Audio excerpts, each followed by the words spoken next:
Next is an enhancement to purchase orders.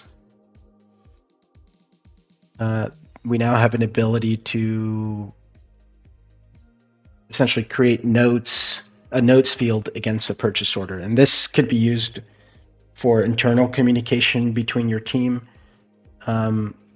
Purchase order is not typically something that you send back to your customer, so it's really for your own reference. Or I guess between your supplier as well, if you're working with a custom supplier that doesn't use live ordering and you actually forward them the purchase order PDF that DecoNetwork generates, that would be a great way to supply some additional notes as well. I know quite a bit of licensees that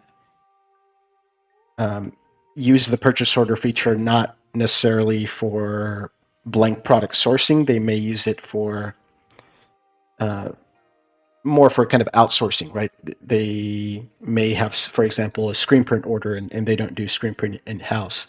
And so they'll use the purchase order feature to track them ordering that service from another fulfillment center, which is not necessarily the intended use case for purchase orders, but we do see it quite a bit.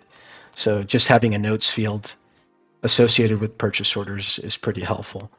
Let's take a look at that. So I'm going to jump into my purchase order screen. I see I've already got a purchase order here. And if we edit that purchase order, down at the bottom, we now have this notes field, which you can add into and make any changes to. That will display on your purchase order PDF.